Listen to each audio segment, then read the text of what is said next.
It was the silence from his 6-year-old daughter Sophie that was slowly killing Jonathan Mitchell. 8 months. 8 long months since his little chatterbox had spoken a single word.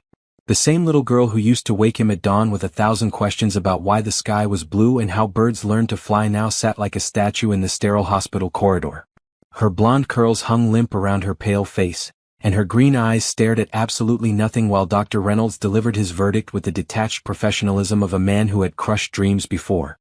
"Mr. Mitchell, I've reviewed Sophie's case extensively," the renowned child psychiatrist said, adjusting his expensive glasses. "The selective mutism triggered by her mother's sudden death has proven remarkably resistant to traditional therapies. At this point, I'd recommend considering a residential treatment facility." Jonathan's hands clenched into fists. $3 million. That's what he had spent so far on the best doctors, the most advanced treatments, the most promising therapies. $3 million to watch his daughter slip further away from him each day. The tech empire he had built from nothing meant absolutely nothing if he couldn't save the one person who mattered most. "There has to be something else," Jonathan said, his voice cracking. "Some treatment we haven't tried. Some specialist we haven't seen." Dr. Reynolds shook his head slowly. "Mr. Mitchell, I understand your desperation. But sometimes we have to accept that money cannot fix everything.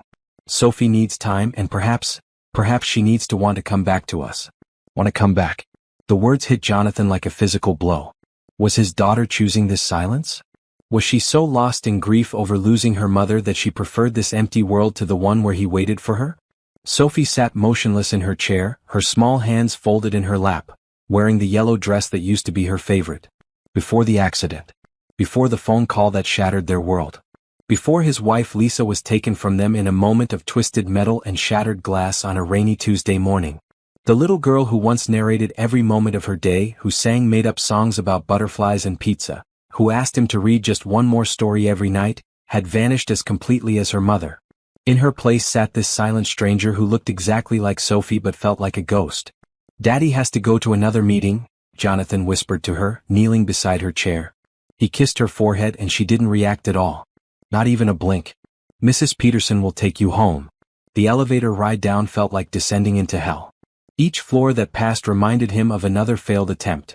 Another specialist who had promised to reach his daughter only to join the growing list of expensive disappointments. The pediatric neurologist who ran countless tests. The play therapist who couldn't get Sophie to touch a single toy. The art therapist whose colorful supplies remained untouched after weeks of sessions. Jonathan stepped into the lobby of Cedars-Sinai Medical Center, his handmade Italian shoes clicking against the polished floor. Around him life continued. Families celebrated new births, patients recovered from surgeries, children laughed in the pediatric wing. But for Jonathan Mitchell, one of the youngest billionaires in the country, time had stopped 8 months ago in a hospital just like this one, when doctors told him his wife was gone and his daughter might never be the same. His phone buzzed with messages from his board of directors, urgent emails about quarterly projections, meeting requests from investors. Mitchell Technologies was expanding into 3 new markets. Their latest software had revolutionized data security, and Forbes wanted to feature him on their cover again. None of it mattered. He would trade every dollar, every achievement, every accolade for one word from Sophie's lips. The parking garage felt like a tomb. His black Tesla sat waiting, as silent as his daughter, as empty as his heart.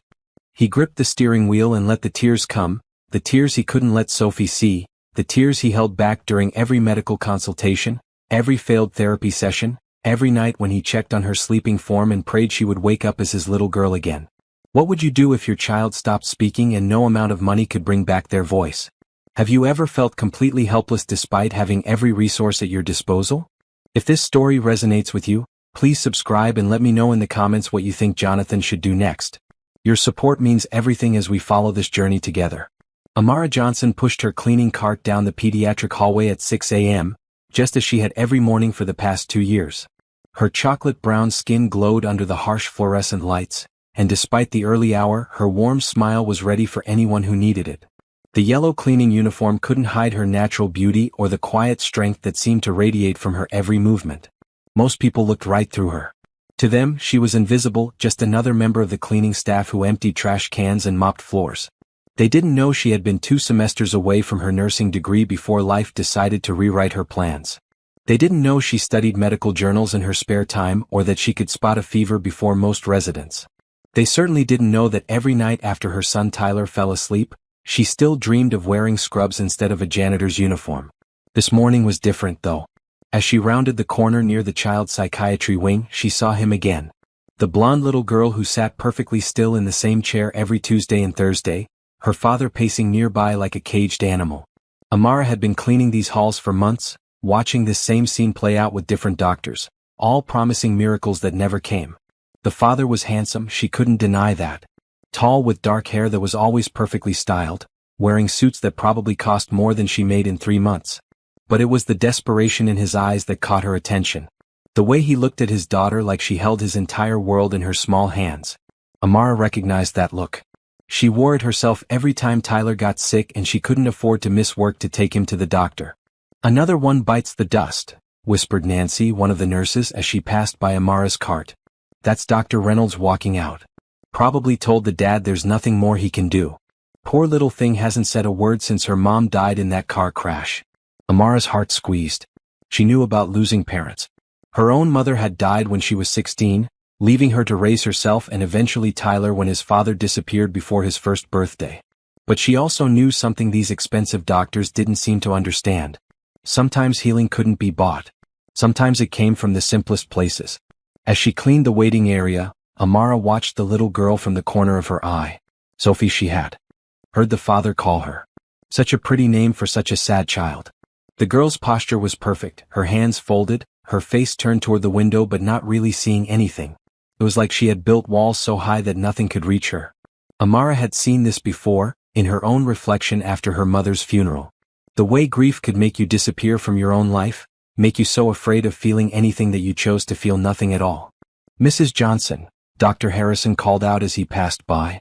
He was one of the few doctors who bothered to learn the cleaning staff's names. "How's Tyler doing with his new school year?" "He's doing great, thank you for asking," Amara replied, her voice soft but warm. "Made the honor roll again.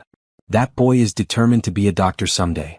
With his brains and your work ethic, I don't doubt it," Dr. Harrison smiled. "Speaking of which, have you given any more thought to finishing your degree? I know several programs that offer evening classes for working parents." Amara's smile faltered slightly. "Money's too tight right now, Dr. Harrison. Maybe someday." After he left, Amara continued her work, but her eyes kept drifting back to Sophie. The little girl hadn't moved an inch in the 20 minutes Amara had been cleaning nearby. Not a finger twitch, not a shift in position, nothing. It was unsettling and heartbreaking at the same time. When she finished mopping near Sophie's chair, Amara did something she had never done before. She sat down in the chair next to the child, setting her cleaning supplies aside. "Hi there, sweetheart," she said quietly, not expecting any response. "My name is Amara. I work here in the hospital." Sophie didn't react, but Amara didn't let that discourage her. She had learned patience from 8 years of single motherhood, from countless nights when Tyler had nightmares and needed someone to sit with him until dawn. "I have a little boy," Amara continued, her voice barely above a whisper. "His name is Tyler and he's 8 years old. He loves dinosaurs and pizza and asking me questions I don't know how to answer. Do you like dinosaurs?" Still nothing, but Amara thought she saw the tiniest flicker in Sophie's eyes. "Just for a second. Tyler used to get scared sometimes when I had to work late," Amara said, pulling out her phone to show Sophie a picture of her son. A beautiful boy with the same warm brown skin and bright smile as his mother. "See? This is him at the park last weekend. He's silly, always making faces for pictures." This time Sophie's eyes moved. Just slightly, but they moved to look at the phone screen. Amara's heart jumped, but she kept her voice calm and gentle. "He likes to build things with blocks. Do you like to build things?" Before Sophie could respond or not respond, a shadow fell across them. Amara looked up to see the girl's father standing there, his eyes wide with surprise. Up close, she could see the exhaustion written in every line of his face, the way his expensive suit couldn't hide the weight he carried on his shoulders. "I'm sorry," he said quickly. "I didn't mean to interrupt. I'm Jonathan Mitchell, Sophie's father." Amara stood up, suddenly aware of her uniform, her cleaning cart, the obvious difference in their worlds. "I'm Amara Johnson. I'm sorry, I should get back to work." But as she started to move away, something impossible happened. Sophie's small voice, rusty from months of silence, whispered 2 words that would change everything. "Pretty lady." Jonathan froze. The words hung in the air like something fragile and precious, so quiet he almost thought he had imagined them. 8 months of specialists, therapies, and desperate prayers, and his daughter had just spoken to a woman he had never seen before. Amara gasped softly, her hand flying to her chest. She knelt back down beside Sophie's chair, her movements slow and careful, like she was approaching a wounded bird that might fly away at any moment.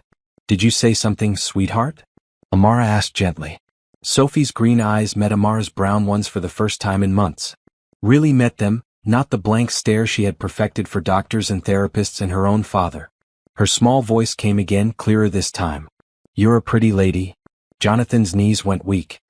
He gripped the back of a nearby chair to steady himself, afraid that if he moved or breathed too loudly, this moment would shatter like glass. His daughter was speaking. Actually speaking. "Thank you, baby," Amara replied, tears gathering in her eyes. "That's very sweet of you to say. What's your name?" "Sophie," came the whispered response. "That's a beautiful name. I'm Amara. Can I sit with you for a little bit longer?" Sophie nodded. It was tiny, barely noticeable, but it was a response.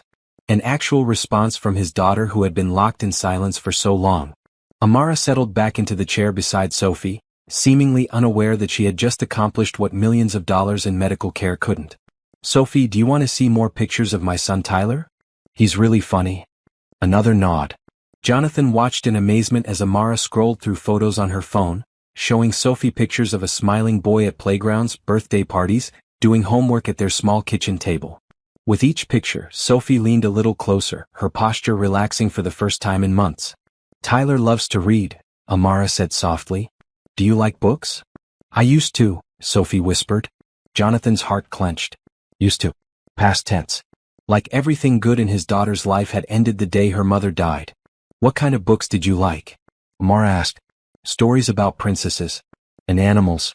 Mama used to read to me every night." There it was. The first mention of Lisa that Sophie had made since the funeral.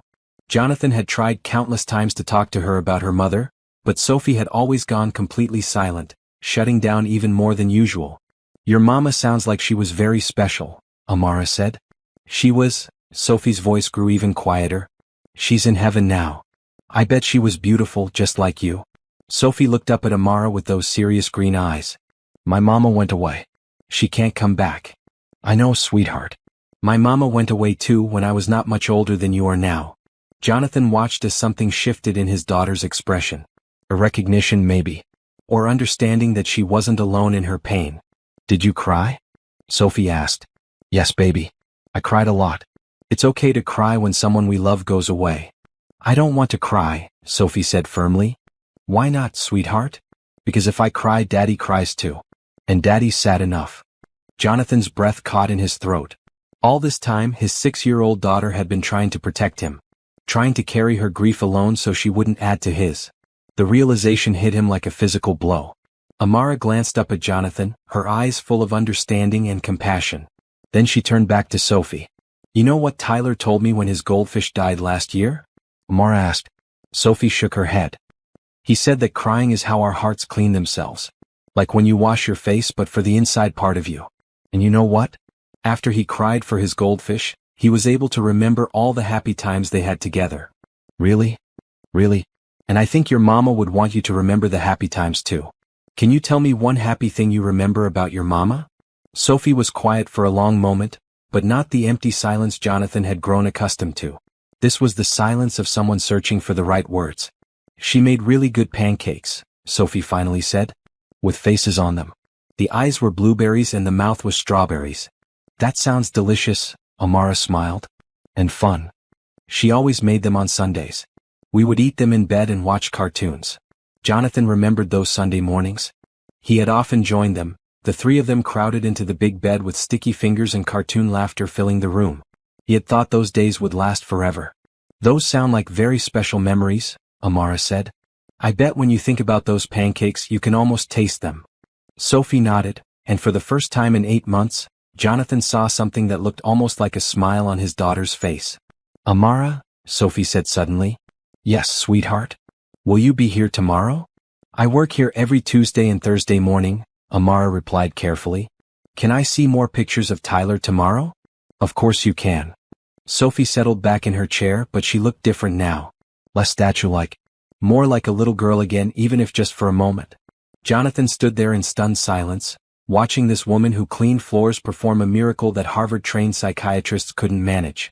When Amara finally stood up to return to her work, he followed her a few steps away from Sophie.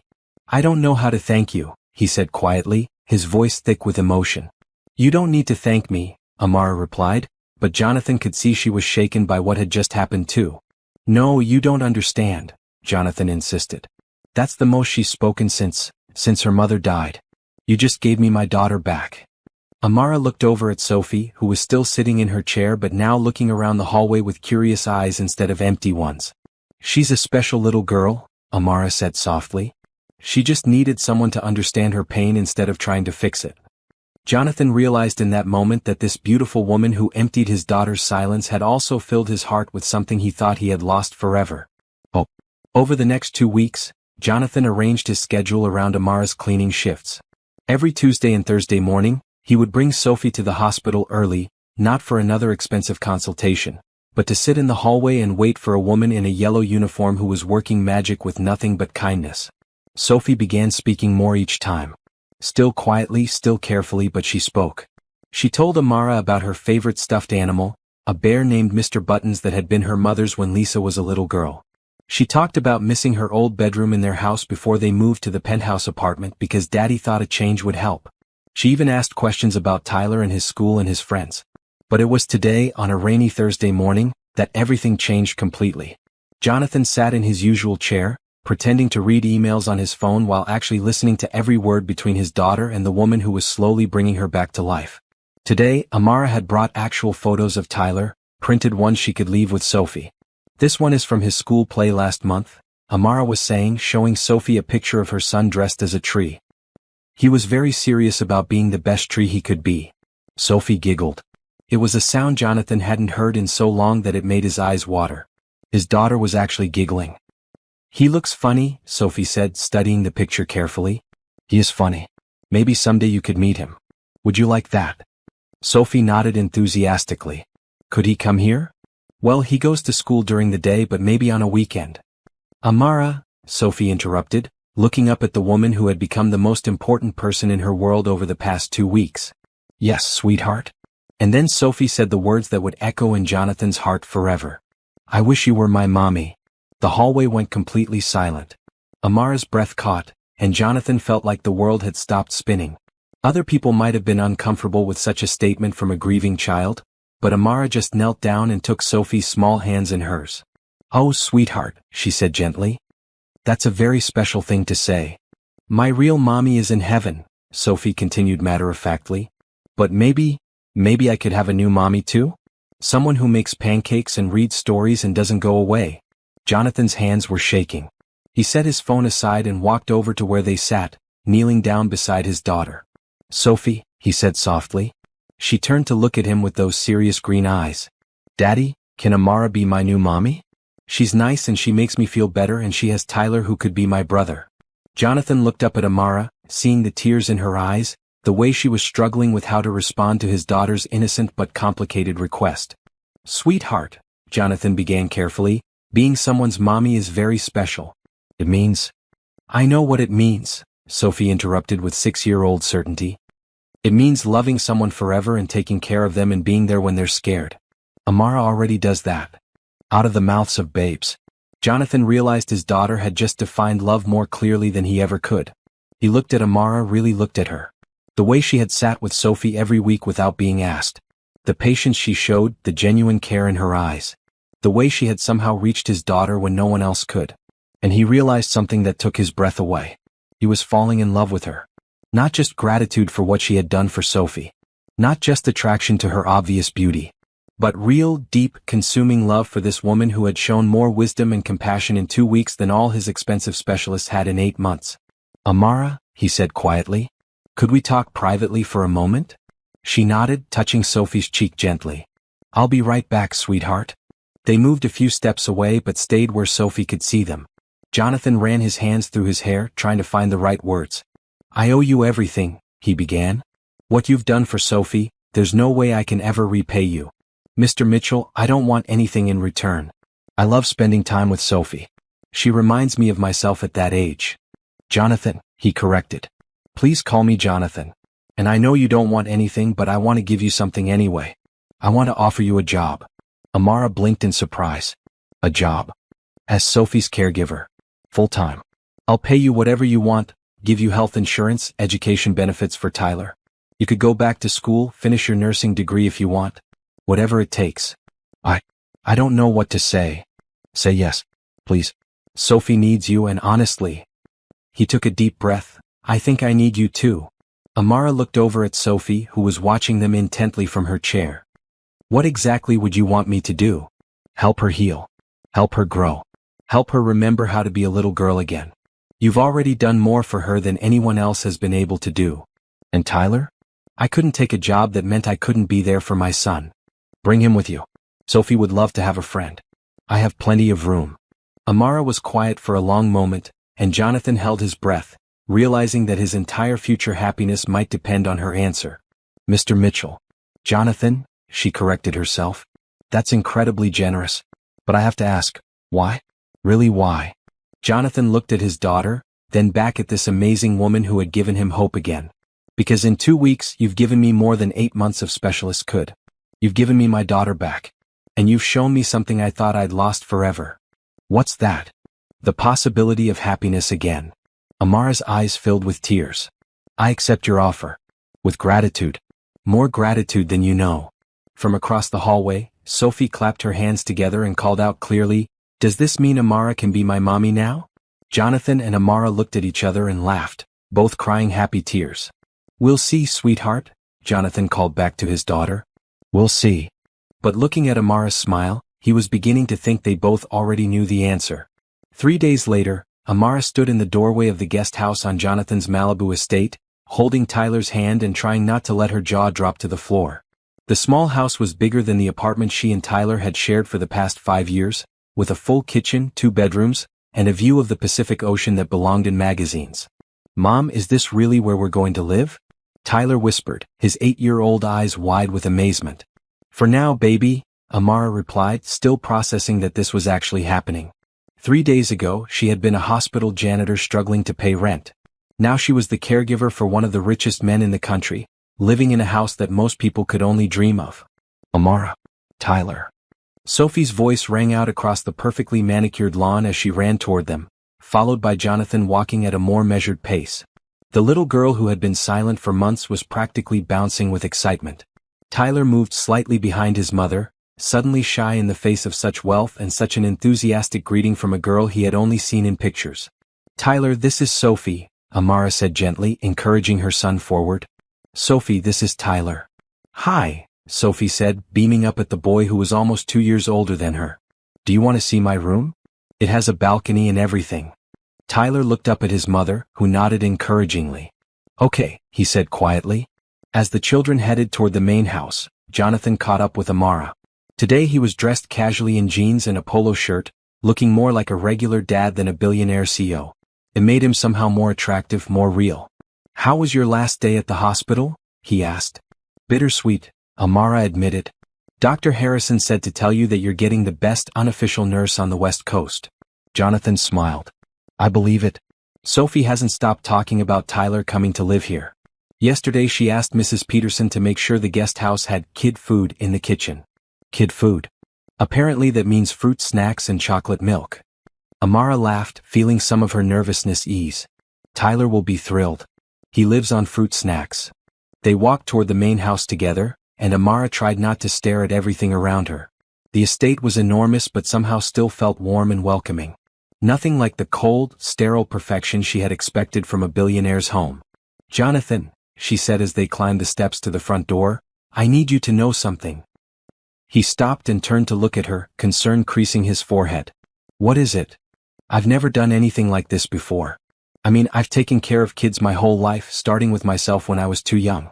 But being responsible for someone else's child, especially someone as special as Sophie, it scares me. Amara, Jonathan said quietly, you've already done more for Sophie than trained professionals with decades of experience. You have nothing to prove to me. But what if I mess up? What if I say the wrong thing or make the wrong choice? Sophie's been through so much already. Jonathan stepped closer and Amara caught a whiff of his cologne, expensive but not overwhelming. Do you know what Sophie told me yesterday? She shook her head. She said that when she's with you she doesn't feel scared anymore. She said you make her feel safe. That's not something you can learn in school or read in a book. That's just who you are. Amara felt tears prick her eyes. She said that. She said that and more. She said you smell like vanilla and kindness, and that when you smile at her, it feels like her mama is smiling too. Now the tears did come, sliding down Amara's cheeks before she could stop them. She's amazing. They both are. Sophie and Tyler, they've been through things no kid should have to go through. What happened to Tyler's father? Jonathan asked gently. If you don't mind me asking. He left when he found out I was pregnant. Said he wasn't ready to be a dad. Amara wiped her eyes with the back of her hand. Tyler's never even met him. It's just been me and him against the world for 8 years. That must have been incredibly difficult. Some days were harder than others. Working 2 jobs, trying to finish school, making sure Tyler had everything he needed. There were nights I cried myself to sleep wondering if I was enough for him. Jonathan reached out and gently touched her shoulder. Amara, look at me. She raised her eyes to meet his. Tyler is confident, kind, smart, and happy. That doesn't happen by accident. That happens because he has a mother who loves him more than anything else in the world. You're enough. You've always been enough. The simple words hit her like a revelation. For so long she had felt like she was failing, like she wasn't giving Tyler the life he deserved. But looking at her son now, racing around the backyard with Sophie, both of them laughing and carefree, she realized Jonathan was right. She had been enough. Thank you, she whispered. For what? For seeing me. Really seeing me. Most people look at me and see the janitor, the single mom, the girl who couldn't finish school. But you see something different. I see a woman who gave my daughter her voice back. I see someone who raised an incredible son while facing challenges I can't even imagine. I see someone beautiful and strong and wise. He paused, his voice growing softer. I see someone who makes me want to be a better man. The air between them seemed to shimmer with possibility. Amara felt something she hadn't experienced in years. The flutter of attraction, the warmth of being truly seen by a man who could have anyone but seemed to genuinely want her. Amara. Mom. Tyler's voice called from the backyard. Sophie's showing me her treehouse. The moment broke, but not uncomfortably. Jonathan smiled and gestured toward the back door. Shall we go see what our kids are up to? Our kids. The phrase sent a warm feeling through Amara's chest. For the first time since Tyler was born, she wasn't facing parenthood alone. As they walked through the house toward the backyard, Amara caught glimpses of family photos scattered throughout the rooms. Jonathan and a beautiful woman with Sophie's green eyes and blonde hair. The 3 of them on vacation at birthday parties, living the kind of perfect family life that Amara had only seen in movies. That's Lisa, Jonathan said quietly, noticing where her gaze had lingered on a photo of his late wife pushing Sophie on a swing. She would have loved you. She was beautiful. She was.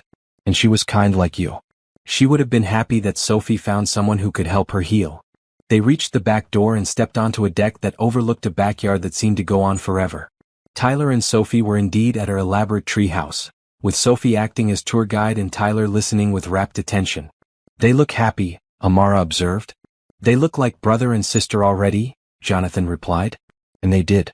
Despite their different backgrounds, despite having known each other for less than an hour, Tyler and Sophie moved around each other with an easy familiarity that warmed both adults' hearts.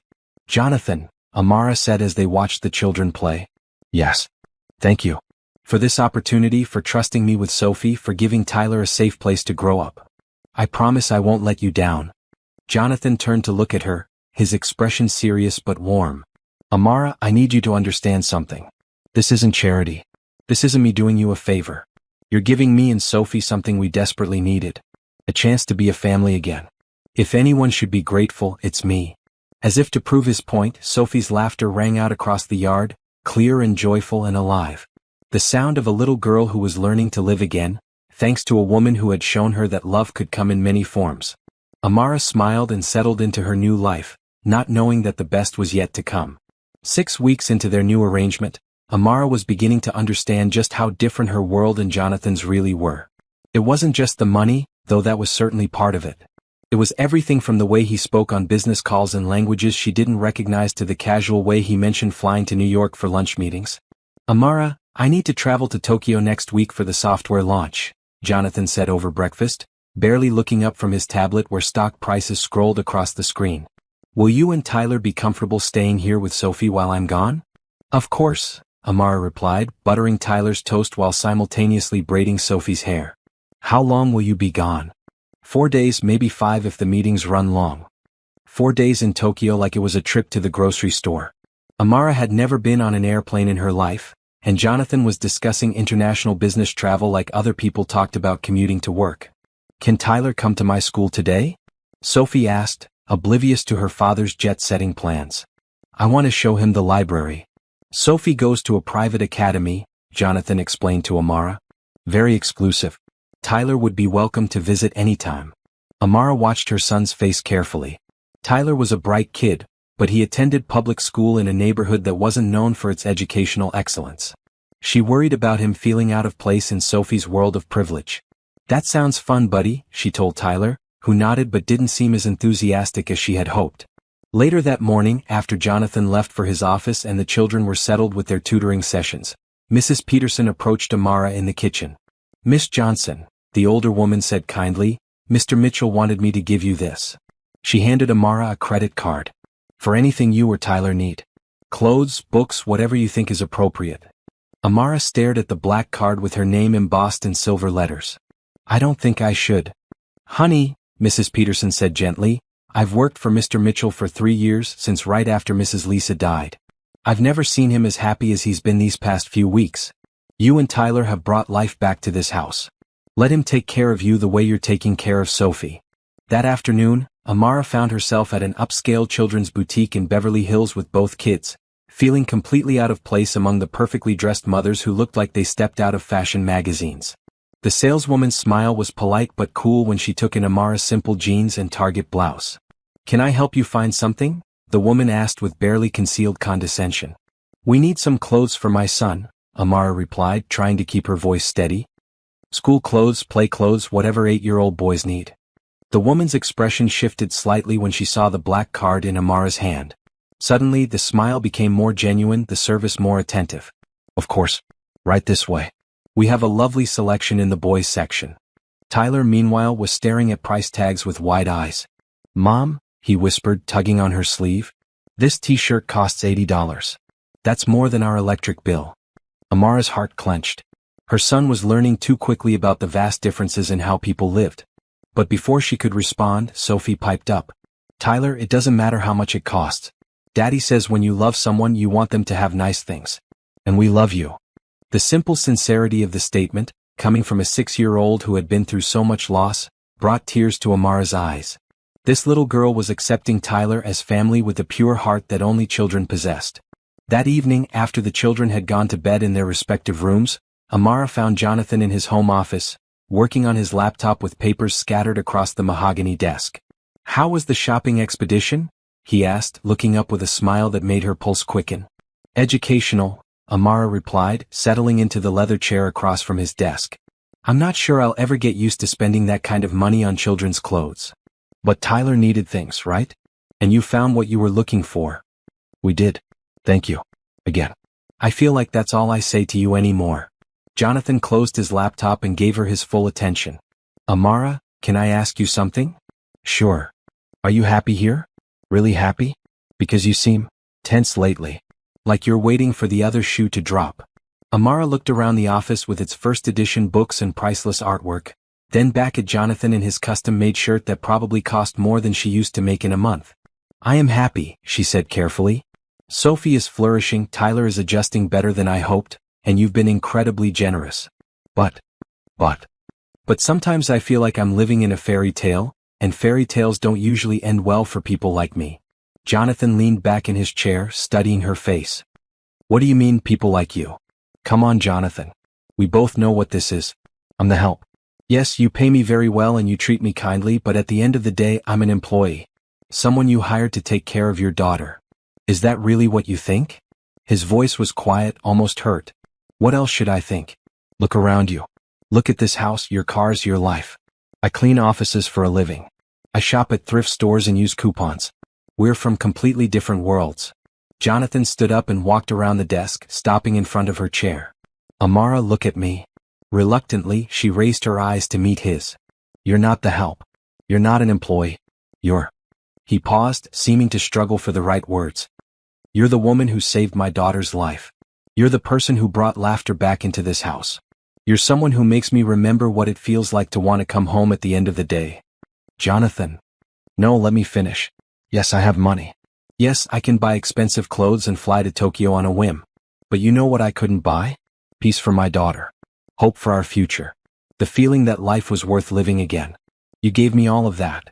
Amara felt her walls crumbling, but she tried to hold on to her practical nature. Money changes things. It always does. What happens when you get tired of playing house with the poor girl and her kid? Jonathan knelt down beside her chair, taking her hands in his. Amara, I need you to listen to me very carefully. I don't see a poor girl when I look at you. I see a woman who raised an incredible son while working 2 jobs. I see someone who has more wisdom and compassion than anyone I've ever met. I see someone beautiful and strong and real in a world full of people who are fake. But the differences don't matter. Not to me. Not to Sophie. The only person they seem to matter to is you.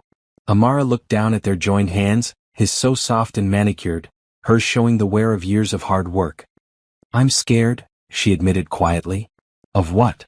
Of falling for you and then losing everything when you realize we don't fit.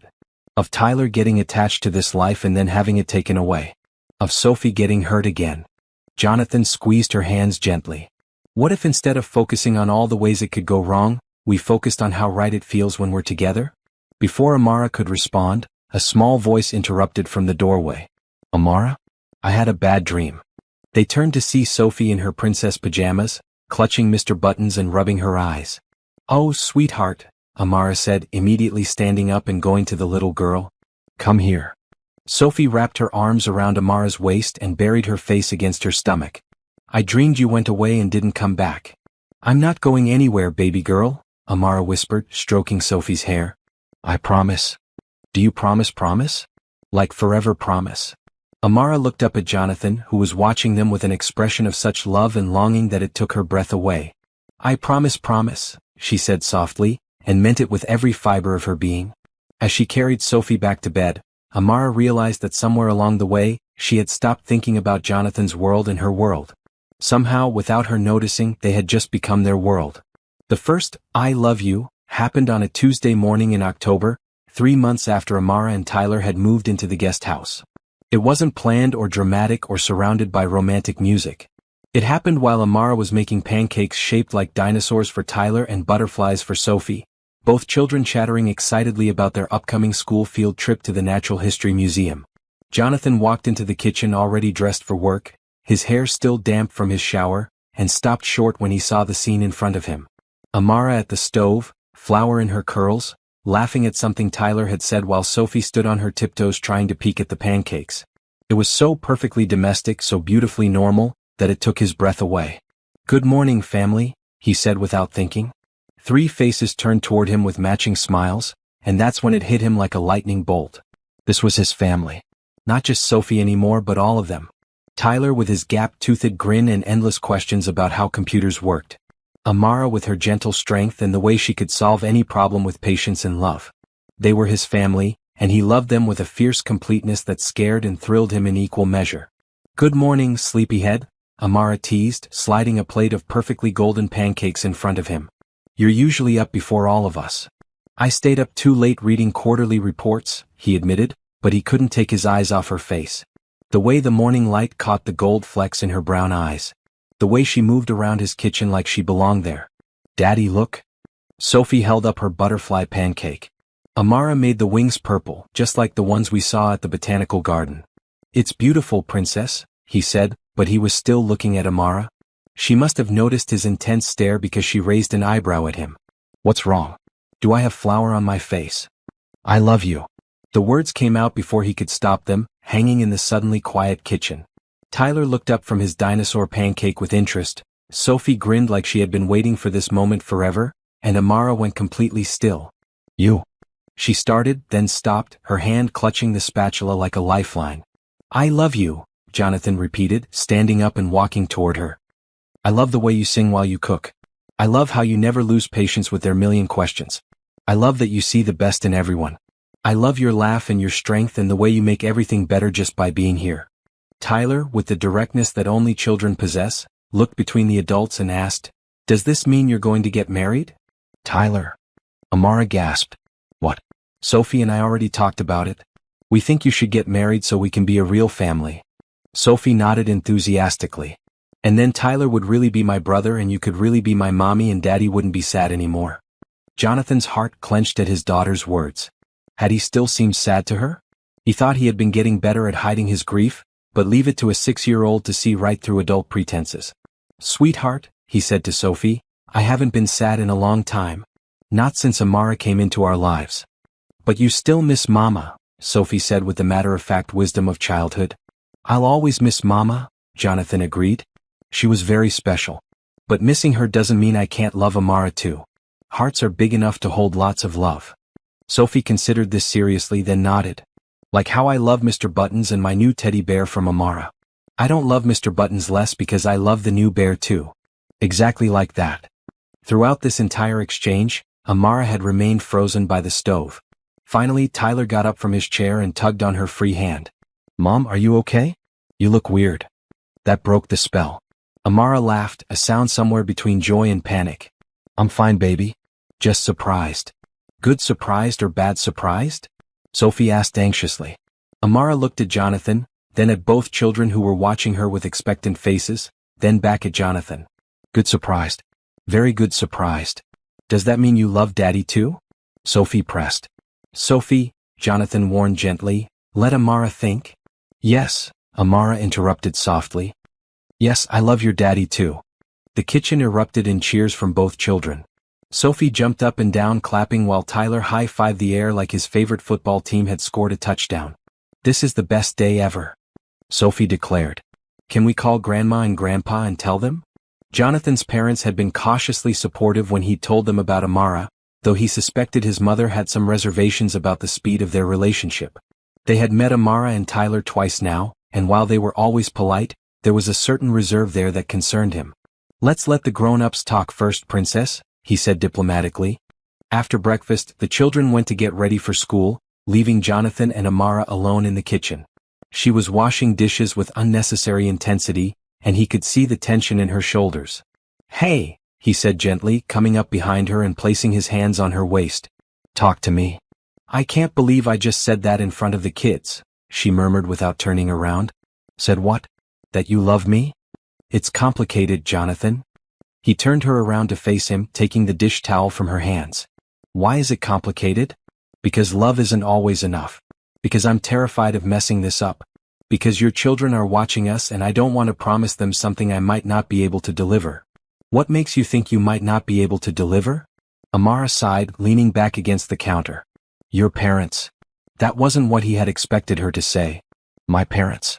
They're nice to me but I can see it in their eyes. They think you're making a mistake. They think you're rebounding or that I'm some kind of gold digger, or that you should be with someone from your own background." Jonathan felt a flash of anger. "Did they say something to you?" "No, nothing direct. But last weekend when they were here, I heard your mother talking to Mrs. Peterson about how worried she was that you weren't thinking clearly. About how different I am from Lisa." "Amara?" "She's not wrong, Jonathan. I am different from Lisa.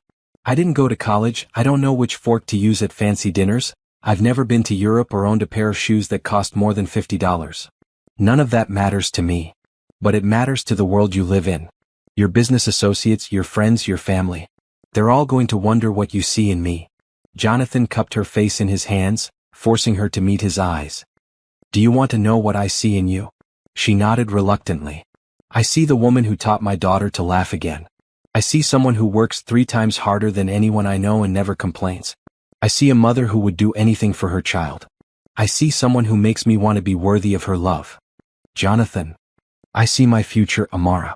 I see the woman I want to grow old with, the woman I want beside me through everything life brings.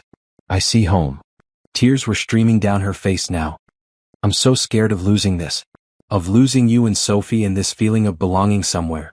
"You're not going to lose us," he promised. "And as for my parents, they'll come around. Once they see how happy we are, once they get to know you better, they'll understand what I already know." "What's that?" "That I'm the luckiest man alive because you love me back." From the living room they could hear the children arguing about something TV-related, their voices mixing in the easy way of siblings everywhere. "Listen to that," Jonathan said, pulling Amara closer. "That's the sound of a family. Our family. Our family," Amara repeated like she was testing how the words felt. "I like the sound of that." "Good," Jonathan murmured, leaning down to kiss her forehead. "Because I'm never letting you go." Later that night, after the children were asleep, Jonathan found Amara on the deck overlooking the ocean, wrapped in one of his sweaters and watching the waves crash against the shore. "Penny for your thoughts," he said, settling into the chair beside her. "Just thinking about how fast everything has changed," she replied. "A year ago, Tyler and I were living in a one-bedroom apartment, and I was wondering how I was going to pay for his school supplies. Now. She turned to look at him, her face soft in the moonlight. Now I'm planning to marry a billionaire and help raise his daughter and somehow not mess any of it up." "Is that what you're planning?" he asked with a smile. "Well, Tyler seems to think it's inevitable. And Sophie has already started planning the wedding. Apparently it needs to have lots of flowers and a cake shaped like a castle." Jonathan laughed. "She always has been good at planning ahead." "Jonathan," Amara said seriously, "I need you to promise me something." "Anything. Promise me that if your parents never accept me, if your friends make you feel ashamed of being with me, if any of this becomes too difficult, you'll tell me. Don't just suffer through it for my sake." He reached over and took her hand, intertwining their fingers. "I promise to tell you if any of those things happen. But Amara, I need you to promise me something too." "What?" "Promise me you won't run at the first sign of trouble. Promise me you'll fight for us, for this family we're building." Amara squeezed his hand and smiled, the first completely relaxed smile he had seen from her all day. "I promise," she said. "We're worth fighting for." And for the first time since he'd fallen in love with her, Jonathan believed she truly meant it. The trouble started, as trouble often does, at the worst possible moment. Jonathan was hosting a charity gala at the Beverly Hills Hotel to raise money for pediatric cancer research, and he had asked Amara to attend as his date. It would be their first public appearance together as a couple, and Amara had spent weeks preparing, finally finding a dress that made her feel beautiful without breaking the bank. She looked stunning in deep blue silk that complemented her skin tone perfectly, her curls swept up in an elegant style that Sophie had helped her practice. Tyler was spending the evening with Mrs. Peterson, and Sophie was at her grandparents' house for the weekend. "You look incredible," Jonathan murmured as they walked into the hotel ballroom, his hand warm and reassuring on her back. The room was filled with Los Angeles's elite. Movie stars, tech moguls, politicians, and social media personalities all gathered under crystal chandeliers to see and be seen while theoretically supporting a good cause. Amara recognized some faces from magazines and entertainment news, but mostly she felt overwhelmed by the sheer wealth and glamour surrounding her. "Jonathan." A perfectly polished woman in her 50s approached them with arms outstretched. "Darling, you look wonderful. Much better than the last time we saw you." "Hello, Patricia," Jonathan replied with practiced politeness. "Patricia Whitman, I'd like you to meet Amara Johnson." "Amara, Patricia sits on the hospital's board of directors with me." Patricia's smile didn't waver, but Amara caught the quick assessment in the woman's eyes, the way they took in her dress, her jewelry, trying to place her in the social hierarchy. "How nice to meet you," Patricia said with cool courtesy. "I don't believe we've met before. Are you in the entertainment industry?" "No, I work with children," Amara replied diplomatically. "Oh, how admirable. A teacher?" "Something like that," Amara said, not wanting to get into the specifics of her role as Sophie's caregiver at a charity event. The conversation continued for a few more minutes, with Patricia asking seemingly innocent questions that felt more like an interrogation. When she finally moved on to greet other guests, Amara felt like she had just survived her first test. "You did great," Jonathan whispered in her ear. "Was I being interviewed for something?" "Welcome to my world," he replied with a grimace. "Everyone wants to know everyone else's business." As the evening progressed, Amara found herself subjected to similar conversations with various board members, society wives, and business associates. The questions were always polite, always couched in friendly interest, but the subtext was clear. Who was this woman, where did she come from, and what was she doing with Jonathan Mitchell? The breaking point came during the silent auction. Amara was admiring a donated vacation package to Tuscany when she overheard a conversation at the next table. "I just don't understand what Jonathan sees in her," a woman was saying in a stage whisper clearly meant to be overheard. "I mean, she's pretty enough, but really, he could have anyone." Well, you know how men are after losing a spouse, another voice replied. They often go through a phase where they choose someone completely inappropriate. A rebound relationship. Poor little Sophie. First she loses her mother, now she has to watch her father parade around with the help. The help? The first woman sounded intrigued. Oh yes, didn't you know? She was working as a janitor at the hospital where Sophie was being treated. Jonathan hired her as some kind of nanny or caregiver. It's all very humanitarian of him. The word humanitarian was said with such disdain that it felt like a slap. Amara stood frozen, her cheeks burning with humiliation and anger. How awkward for everyone involved. I'm sure his parents are mortified.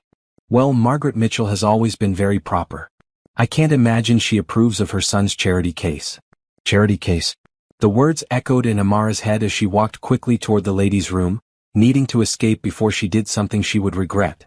In the privacy of the marble-tiled restroom, she stared at herself in the mirror and saw exactly what those women saw. A woman who didn't belong, dressed up in a costume, playing a role she was never meant for. She had been in the restroom for 10 minutes when her phone buzzed with a text from Jonathan. Where did you go? People are asking about you. People are asking about you. Not because they were interested in getting to know her, but because they were curious about the spectacle she represented. The poor girl who had somehow managed to snare one of the city's most eligible widowers. Another text came through. Are you okay? I'm worried. Amara stared at the message, her thumbs hovering over the keyboard. How could she explain that she wasn't okay? That every smile and polite question had felt like a knife? That she was beginning to realize the magnitude of the gap between their worlds? A third text. I'm coming to find you. Before she could reply, the restroom door opened and Jonathan himself appeared, looking frantic with worry. Amara, thank God. I was starting to think you'd left. He took in her expression and his face fell. What happened? She wanted to tell him about the overheard conversation, about the looks and whispers and barely concealed disdain. But looking at his concerned face, she realized something that broke her heart. He genuinely had no idea. In his world of privilege and success, he couldn't see the subtle cruelties that people like her faced every day. I'm fine, she lied. Just needed a moment. You're not fine. You look like you've been crying. I haven't been crying. This was technically true, she had been too angry for tears. Jonathan stepped closer, his hands gentle on her shoulders. Talk to me. Please. Jonathan, she said carefully, do you think we're making a mistake? The question hit him like a physical blow. What kind of mistake? This. Trying to make two completely different worlds fit together. Where is this coming from? Did someone say something to you? The concern in his voice made her want to cry for real. It doesn't matter what anyone said. What matters is that maybe they're right. Maybe we're too different. Amara, no. Don't do this. Don't let other people's opinions matter more than what we have. But they do matter, don't they? Your business relationships, your social connections, your family's reputation. All of that matters in your world. You matter more. Do I? Really? Because sometimes I feel like I'm an experiment for you. The poor girl you saved, the feel-good story you can tell yourself about being different from other rich men. Jonathan looked like she had struck him. How can you say that? After everything we've been through together, everything we've built. Because I heard them tonight, Jonathan. The women at the auction. They called me your charity case. They said your parents are mortified. They said Sophie deserves better than watching her father parade around with the help. Now she was crying, the tears she had been holding back finally breaking free. Jonathan's face went from hurt to furious in the span of a heartbeat. Who said that? Tell me their names. It doesn't matter who said it. What matters is that they're not wrong. I was the help. I am your charity case in a way. You rescued me from poverty and gave me a better life, and maybe that's not the same thing as love. Stop it, Jonathan said firmly. Stop letting their poison into your head. You know who you are to me. You know what you mean to Sophie and Tyler. Do I? Because right now I'm wondering if I'm just convenient. The grateful woman who takes care of your daughter and asks for nothing in return. Jonathan was quiet for a long moment, and in that silence, Amara's worst fears seemed to be confirmed. I think, she said quietly, that maybe it would be better if Tyler and I went back to our own life for a while. Give you space to figure out what you really want without the pressure of trying to make this work. Amara, no. I'll still take care of Sophie if you want me to. But maybe we should stop pretending that this fairy tale can have a happy ending. She started to walk toward the door, but Jonathan caught her hand. If you walk out of here, if you give up on us because of what some jealous women said, then you're right. This isn't love. Because love fights. Love doesn't run at the first sign of trouble. Amara looked back at him, her heart breaking. Maybe I'm not strong enough to fight your whole world, Jonathan. Maybe I'm just not enough. You are everything, he said desperately. You and Tyler, you're everything to me and Sophie.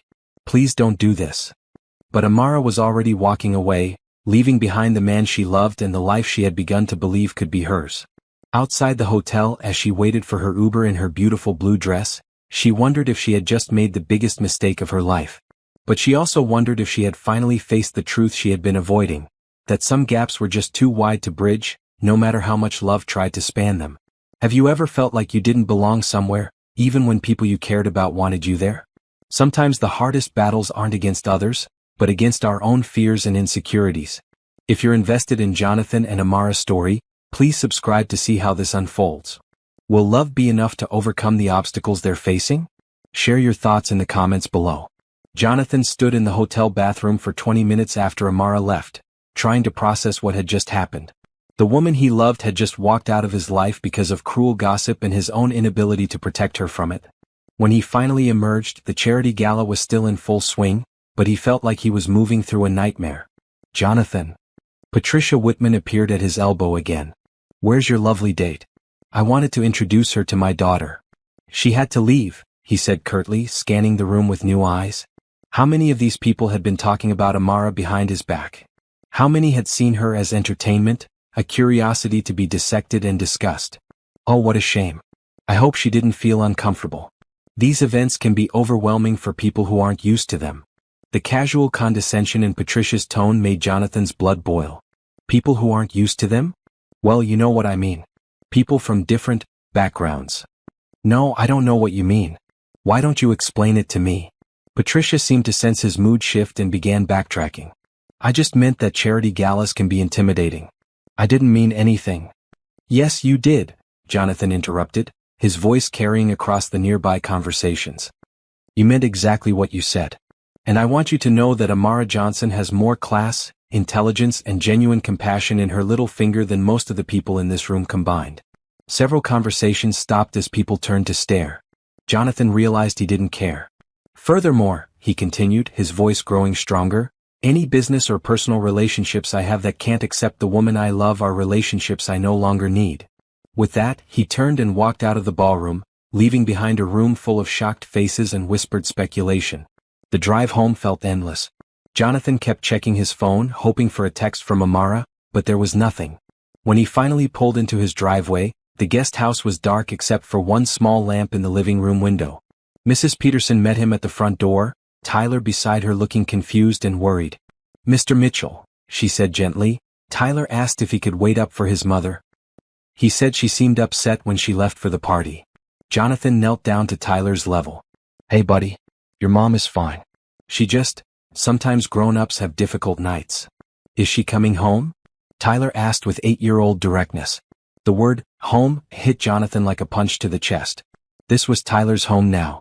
This was where he belonged. And Jonathan might have just lost him along with Amara. I hope so, he said honestly. I really hope so. Tyler studied his face with the serious expression he had inherited from his mother. Did you have a fight? Something like that. Are you going to fix it? Jonathan wished he had Tyler's confidence that everything could be fixed. I'm going to try. An hour later, Tyler had finally gone to bed, but Jonathan could see the light in the guest house was still on. He walked across the lawn and knocked softly on the door. Amara? It's me. Please let me in. There was a long pause before he heard the deadbolt turn. Amara opened the door wearing jeans and a t-shirt, her face scrubbed clean of makeup and her eyes red from crying. Tyler's asleep, she said quietly. I know. Mrs. Peterson said he waited up for you. They stood there awkwardly, like strangers instead of people who had been building a life together for months. Can I come in? Please? She stepped aside reluctantly, and he entered the living room where moving boxes sat stacked in the corner. You're really leaving, he said, his voice hollow. I think it's for the best. For who? For Tyler, who's happier than he's ever been. For Sophie, who's finally healing. For us. Amara wrapped her arms around herself like armor. For everyone. This was always going to end, Jonathan. It was just a matter of when. That's not true and you know it. Isn't it? Tell me honestly, when you imagine your future, your real future, do you see yourself explaining me to business associates for the rest of your life? Do you see yourself defending our relationship to your parents, your friends, your social circle? Jonathan opened his mouth to deny it, then closed it again. Because the terrible truth was that part of him had wondered about exactly those things. I see, Amara said quietly, reading his silence correctly. At least you're honest. Amara, that doesn't mean. It means everything, Jonathan. It means that somewhere in your heart you have doubts too. And if you have doubts, how can I not have them? They were interrupted by a soft knock at the door. Amara opened it to find Sophie standing on the doorstep in her pajamas, tears streaming down her face. Sophie! Jonathan exclaimed. Sweetheart, what are you doing here? You're supposed to be at Grandma and Grandpa's. I heard Grandma on the phone, Sophie said, running to Amara and wrapping her arms around her waist. She was talking to someone about you leaving, and I made Grandpa bring me home. Jonathan felt his stomach drop. His mother had been discussing their private business with her friends, spreading gossip about Amara. What exactly did you hear, Princess? He asked gently. Sophie looked up at Amara with desperate eyes. She said that maybe it was for the best because you weren't the right kind of mommy for me anyway. Amara's face crumpled. She knelt down and held Sophie tightly. Oh, sweetheart. But you are the right kind of mommy, Sophie continued fiercely. You make good pancakes and you read stories and you don't go away when I have bad dreams. Please don't leave me too. Sophie, Amara whispered, her voice breaking. I don't want another new mommy. I want you. And Tyler is my brother now, and we're supposed to be a family. Jonathan watched the woman he loved hold his daughter and realized that he had been approaching this all wrong. He had been trying to convince Amara that she fit into his world, when what he should have been doing was changing his world to fit around what really mattered. Sophie, he said quietly, go pack a bag. We're going to take a trip. Both Amara and Sophie looked up at him in surprise. What kind of trip? Sophie asked. The kind where we figure out what really matters, he replied, pulling out his phone. Jonathan, what are you doing? Amara asked as he started typing rapidly. I'm selling the company, he said simply. What? Amara gasped. I've been thinking about it for months anyway. Mitchell Technologies has gotten too big, too impersonal. I want to do something that matters more. Maybe start a foundation for children who've lost parents. Maybe build schools. Maybe just focus on being a father and hopefully a husband. You can't sell your company because of me. I'm not selling it because of you. I'm selling it because I've finally figured out what I want my life to look like, and it doesn't include charity galas with people who think they're better than the woman I love.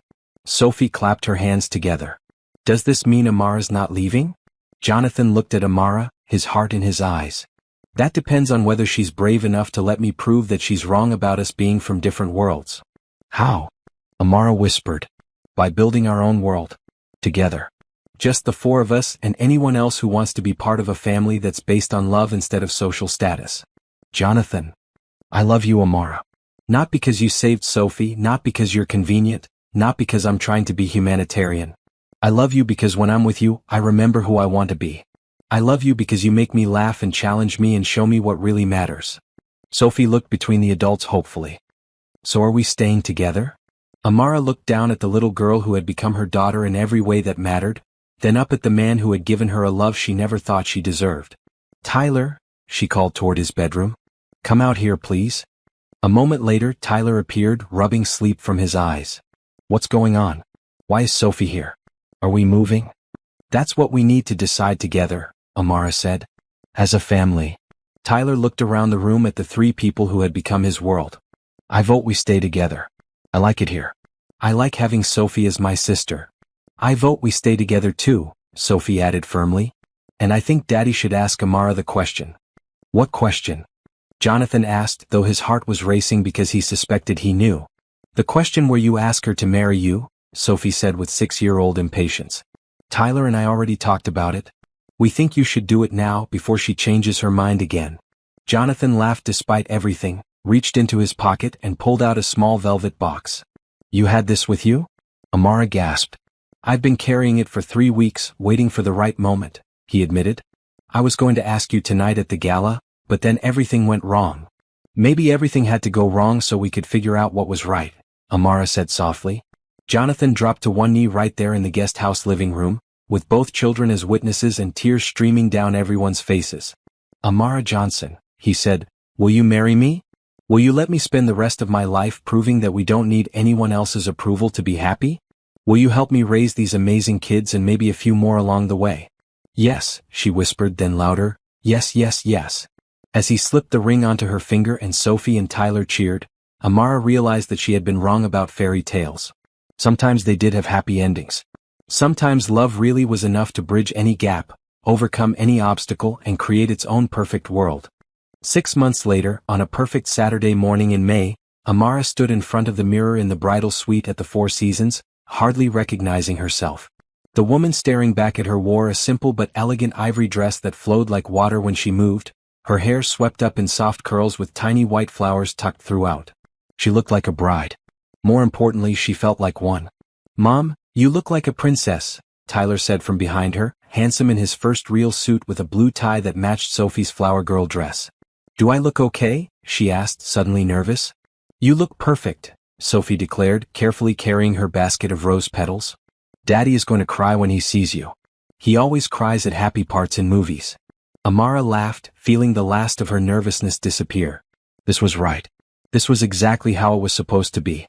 The past 6 months had been a whirlwind of change, but good change. Jonathan had indeed sold Mitchell Technologies for an amount that made headlines in the financial press, and he had used a significant portion of the proceeds to establish the Lisa and Sophie Mitchell Foundation for Grieving Children. The foundation provided counseling, support groups, and educational scholarships for kids who had lost parents. They had also moved out of the Malibu mansion, trading it for a more modest but still beautiful house in Manhattan Beach where Tyler and Sophie could ride their bikes to the beach and have friends over without feeling intimidated by excessive luxury. Jonathan's parents had eventually come around, especially after seeing how happy Sophie was and how well Tyler and Sophie had bonded as siblings. It hadn't hurt that Tyler had charmed them completely by asking thoughtful questions about their travels and showing genuine interest in Jonathan's father's vintage car collection. "Are you ready?" Mrs. Peterson asked, poking her head into the bridal suite. She had stayed with them through all the changes, becoming less of an employee and more of a beloved grandmother figure to both children.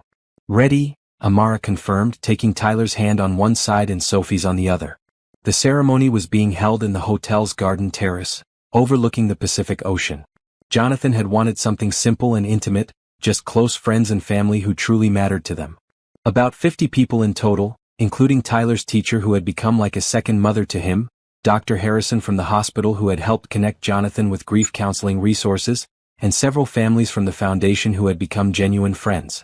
As the doors opened and the small orchestra began playing, Amara felt a moment of pure peace. This wasn't the fairy tale wedding that magazines featured or that society expected. This was better. This was real.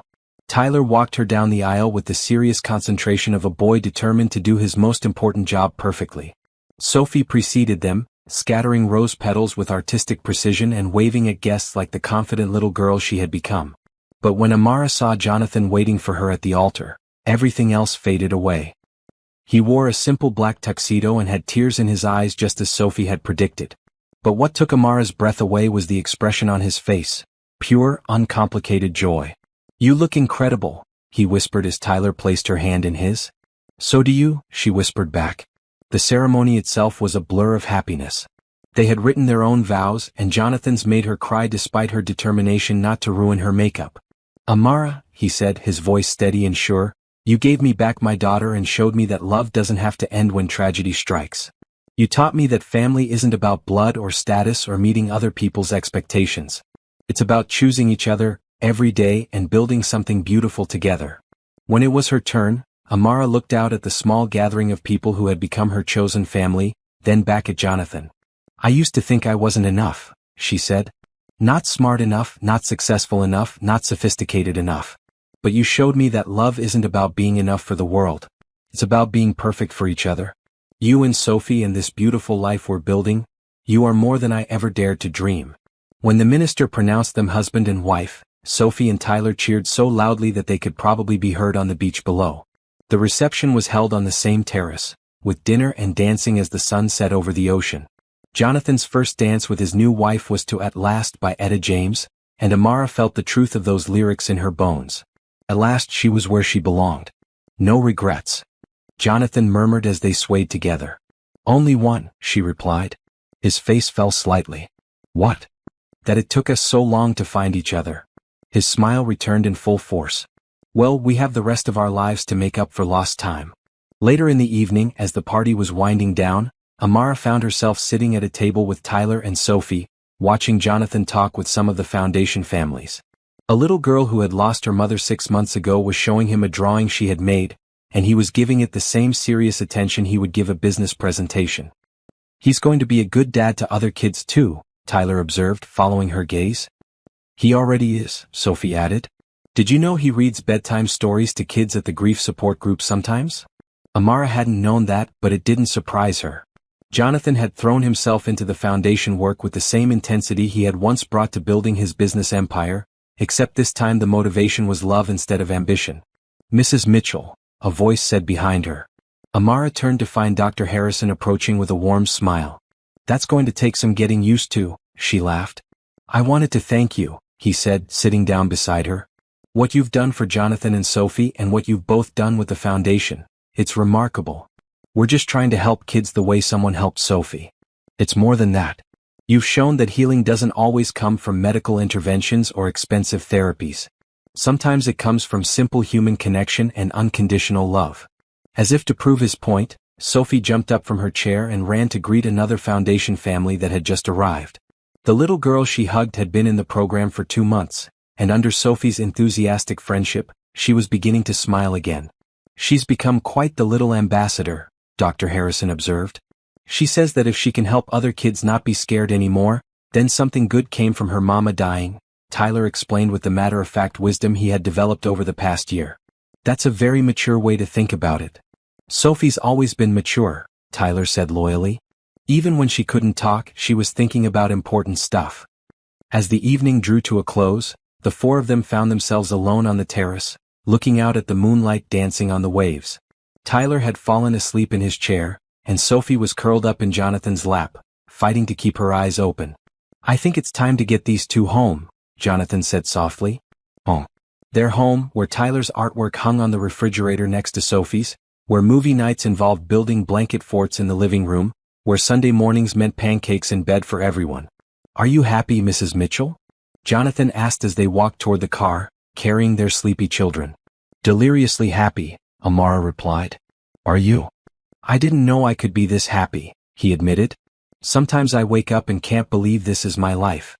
Our life, she corrected, and he smiled. Our life. As they drove home through the quiet streets, with their children sleeping peacefully in the back seat and wedding rings glinting on their fingers, Amara reflected on how dramatically her life had changed. A year ago, she had been a struggling single mother wondering how she was going to pay rent. Now she was married to her best friend, raising 2 amazing kids, and helping other families heal from their worst tragedies.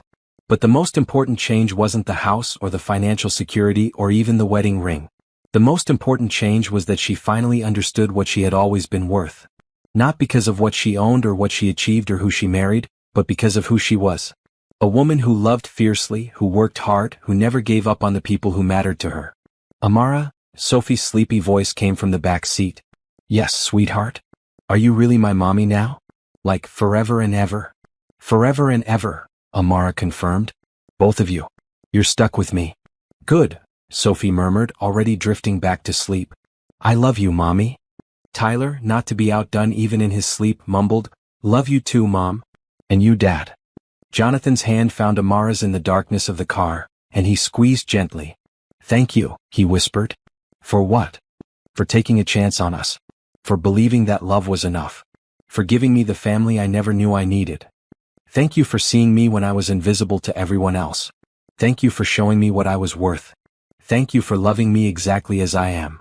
As they pulled into their driveway, Amara looked up at the house where lights glowed warmly in the windows, where laughter echoed in every room, where 4 people had found each other and created something beautiful. It wasn't the fairy tale she had read about in books as a child. It was better. It was real, and it was theirs, and it was built on the strongest foundation of all. Love that chose to stay even when things got difficult. Love that fought for what mattered. Love that built bridges instead of walls. And as they carried their children inside and tucked them into beds and rooms filled with evidence of their happiness, Amara knew without a doubt that this was the happily ever after she had always been meant to find. The journey from where Amara and Jonathan started to where they ended up shows us that true love isn't about finding someone perfect. It's about finding someone who chooses you, flaws and all, and commits to building something beautiful together. Their story reminds us that family isn't defined by blood or social status, but by the people who show up for each other every single day. What did you think of their journey? Did their ending feel satisfying to you? Subscribe for more heartwarming stories about love overcoming every obstacle, and let me know in the comments what part of their story touched you most.